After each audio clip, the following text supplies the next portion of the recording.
дар ҳақиқат дар ҳар як шаҳру ноҳияҳои мамлакат боғи фарҳангӣ фароғатӣ барои сокинон яке аз ҷойҳои фароғативу истироҳатӣ ва сайру гашти оммавӣ мебошад. дар ноҳияи шаҳри нав ду боғи фарҳангӣ фароғатӣ аст ки он ба талаботи имрӯз ҷавобгӯ набуда танҳо дарахтони зиёд шинонида шудаву ба як макони хомӯшӣ табдил ёфтааст. имрӯзҳо ки дар тамоми минтақаҳои мамлакат созандагиву бунёдкории иншоотҳои бузург бахшида ба ҷашни 30-солагии истиқлолияти давлатии ҷумҳурии Тоҷикистон муташаккилона ҷараён дорад, мақомоти иҷроии ҳокимияти давлатии ноҳияи шаҳри нав низ тасмим гирифтанд боғҳои шаҳракро таҷдид намоянд. аз сабаби ки ҳамин боғ ба имрӯза талаботҳое ки сарвари давлатмон дар паёми худ ироа карда буданд ба талабот ҷавобгӯ набуданд, мо ҳамин иқдом гирифтем ки боғи нави замонави устод Мирзо Турсунзодаро сохта ба истифода дод. айни ҳол дар ноҳия боғҳои фарҳангӣ фароғатӣ ба номи устод Мирзо Турсунзода ба нақша гирифта шудааст ки аз тарафи мақомоти иҷроии ҳокимияти давлатии ноҳия корҳои ободонӣ созандагӣ дар авҷ аст. то 30-солагӣ ҳамина мо ба истифода хоҳем дод.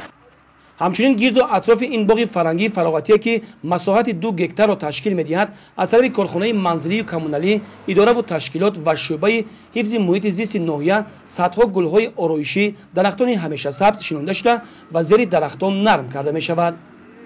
имрӯз дар майдони 108 ман гӯем гектар корҳои барқароркунӣ таҷдиди ҳамин сифати боғи фарҳангӣ фароғатӣ ба номи Мирзо Турсунзода оғоз шудааст. то ба имрӯз дар ҳудуди ҳамин боғ наздики 80 бех дарахтҳои ороишӣ дар ҳудуди боғ таҷдид карда шуд. умуман корҳои ободонӣ на танҳо дар ҳудуди ҳамин боғи фарҳангӣ фароғатӣ ба номи Мирзо Турсунзода, балки дар ҳудуди ноҳия корҳои ободонӣ рафта истодааст. аз идораи меъмории назди мақомоти иҷроии ҳокимияти давлатии ноҳияи шаҳри нав иттилоъ медиҳанд баҳри дар сатҳи баланд пешвоз гирифтани ҷашни 30-солагии истиқлолияти давлатии ҷумҳурии Тоҷикистон зиёда аз 300 иншооти хурду бузург ба нақша гирифта шуда, то имрӯз симхонаҳои иловагӣ, дуконҳои хизмативу маишӣ ва майдончаҳои варзишӣ ба истифода дода шуданд.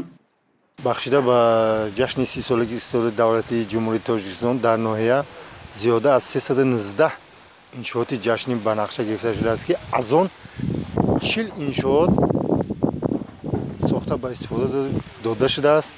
инчунин айни ҳол дар ноҳия 3 бинои истиқомати 6 ошёна ба нақша гирифта шудааст ки корҳои сохтмонӣ айни ҳол дар ин самт оғоз гардидааст.